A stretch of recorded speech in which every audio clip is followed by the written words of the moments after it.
Welcome your education number 1 চ্যানেলে সবাইকে স্বাগত। আজকে তোমাদের মূল বিষয় হচ্ছে মনমথ রায়ের লেখা কারাগার নাটকের কিছু শর্ট প্রশ্ন আলোচনা। অবশ্যই তোমরা শর্ট প্রশ্নগুলো প্রথম থেকে দেখতে থাকো, অবশ্যই তোমরা পরীক্ষায় এইগুলোর মধ্যেই পেয়ে যাবে। প্রথম প্রশ্ন, কারাগার নাটকটি কার লেখা? কারাগার নাটকটি মনমথ রায়ের লেখা। কারাগার নাটকটি কোন ধরনের নাটক? পৌরাণিক নাটক। কারাগার নাটকটি কোন সময় রচিত? 1930 খ্রিস্টাব্দে রচিত হয়। কারাগার নাটকটি প্রথম কবে কোন থিয়েটারে মঞ্চস্থ হয়েছিল? কারাগার নাটকটি 1930 খ্রিস্টাব্দে 24শে ডিসেম্বর প্রথম মনমোহন থিয়েটারে মঞ্চস্থ হয়েছিল। প্রত্যেকটি প্রশ্নই খুবই আসার মতন, পরীক্ষায় অবশ্যই তোমরা খাতায় লিখে নিও। আর চ্যানেলটি নতুন হলে অবশ্যই চ্যানেলটিকে সাবস্ক্রাইব করে দিও, আর তোমার বন্ধুদের কাছে অবশ্যই শেয়ার করে দিও।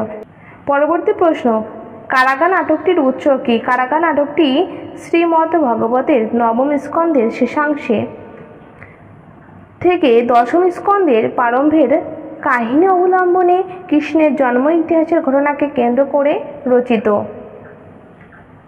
পরবর্তী প্রশ্ন, বসুদেব রক্ষা করো কারা বসুদেবকে একথা বলেছেন? কেন বলেছেন? একদল ভয়ার্ত যাদব বসুদেবের কাছে আশ্রয় প্রার্থনা করে একথা বলেছেন। তাদের উপর কংস নিদারুণ অত্যাচার করেছে, তাই তারা বসুদেবকে রক্ষা করতে বলেছেন। পরবর্তী প্রশ্ন, রাজ্যে যত পূজা সব রাজার প্রাপ্ত, দেবতার নয়। রাজ্যে রাজার পূজা ভিন্ন, দেবতার পূজা নিষেধ, একথা কে বলেছেন? একথা কংস ঘোষণা করেছেন। পরবর্তী প্রশ্ন, তোমরা তা মেনে নিয়েছো, কে কি মেনে নেওয়ার কথা বলেছেন?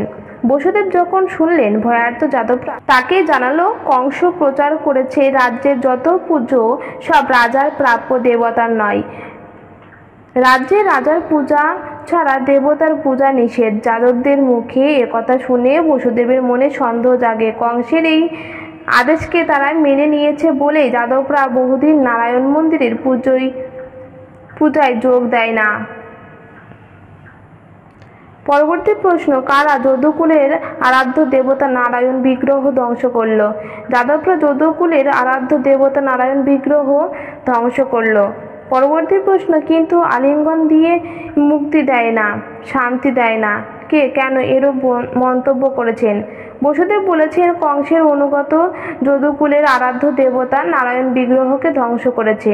যে বাধা দিতে গেছে সে প্রাণ হারিয়েছে, আর অন্যেরা আরও উৎপীড়ন অত্যাচার সহ্য করবার জন্য বেঁচে রয়েছে। তবে তারা শুধু বেঁচেই রয়েছে, তাদের জীবনে শুধু বিন্দুমাত্র শান্তি নেই। কারণ বসুদেবের মতো এই যে অত্যাচার সহ্য করে মৃত্যু তাকে ঘৃণা করে, মৃত্যু তাকে পদাঘাত করে, পরশ দেয়, মৃত্যু যন্ত্রণা দেয়, কিন্তু শান্তি দেয় না। পরবর্তী প্রশ্ন, সেই মন্দিরে এসে প্রথম পুজো দেয়, সন্ধ্যায় আরতি করে, প্রভাতের প্রভাতী গায়, সে কে? তাকে দুর্বৃত্তরা কি করেছে? সে বলতে যাদবদের একটি মেয়ে চন্দনাকে বোঝানো হয়েছে। তাকে দুর্বৃত্তরা বলপূর্বক অপহরণ করে নিয়ে গেছে। পরবর্তী প্রশ্ন, খিড়কির দুয়ার দিয়ে পালিয়ে এলাম, কারা কেন পালিয়ে আসতে বাধ্য হয়েছিল? যাদবদের মেয়ে চন্দনাকে রক্ষা করার জন্য যাদবরা যুদ্ধে উদ্যত হলে কংসের সৈন্যরা বাধা দিয়ে বলেছে তাদের বিরুদ্ধে অস্ত্র প্রধারণ এ যাদবদের কোনো অধিকার নেই। ভীত যাদবরা তাই যুদ্ধ না করে খিড়কির দুয়ার দিয়ে পালিয়ে এসেছে বসুদেবের কাছে। পরবর্তী প্রশ্ন, কে কিভাবে মথুরায় ভোজ বংশের আধিপত্য স্থাপন করেন? বসুদেবের পিতা সুরসেনের হাত কংসের পিতা উগ্রসেন রাজদণ্ড কেড়ে নিয়ে মথুরায় বংশের আধিপত্য স্থাপন করেন। পরবর্তী প্রশ্ন, সেই দিন থেকে যদুকুলের এই দুর্দশা। কোন দিন থেকে যদুকুলের দুর্দশা শুরু হয়? বসুদেবের পিতা সুরসেনের হাত থেকে কংসের পিতা উগ্রসেন রাজদণ্ড কেড়ে নিয়ে মথুরায় ভোজ বংশের আধিপত্য স্থাপন করেন, সেদিন থেকেই যাদবদের এমন দুরবস্থা। পরবর্তী প্রশ্ন, শাস্ত্র বাক্য মিথ্যা নয়, স্বধর্মে নিধনং শ্রেয়, পরধর্মে ভয়াবহ, কে কেন এই কথা বলেছিল? বসুদেব কথা বলেছিলেন। বসুদেব যাদবদের উদ্দেশ্যে বলেন, যেদিন কংসের পিতা তার পিতার হাত থেকে রাজদণ্ড কেড়ে নিতে এসেছিলেন, সেদিন যাদবরা তার বিরুদ্ধে কোনো প্রতিবাদ করেনি, বরং ঘরবেদি বিভীষণের মতো শত্রুর সহায় হয়েছিল। ভেবেছিল প্রতিদানে পাবে প্রচুর পুরস্কার। যাদবদের শাস্ত্রের সেই চিরন্তন সত্য বা মনে করিয়ে দেন বসুদেব। পরবর্তী প্রশ্ন, আমার সে আশা নির্মূল করেছে আমারই কুলাঙ্গার পুত্র কংস। কে কি আশা করেছিলেন, সে আশা সমূলে নির্মূল করেছে।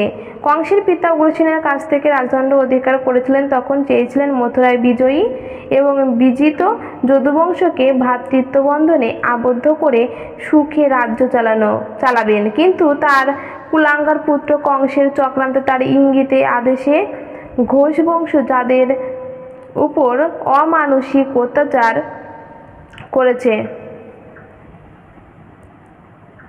পরবর্তী প্রশ্ন, বসুদেব এই নাও রাজদণ্ড, এই নাও রাজমুকুট। কে কেন বসুদেবকে রাজদণ্ড এবং রাজমুকুট ফিরিয়ে দিতে চেয়েছেন?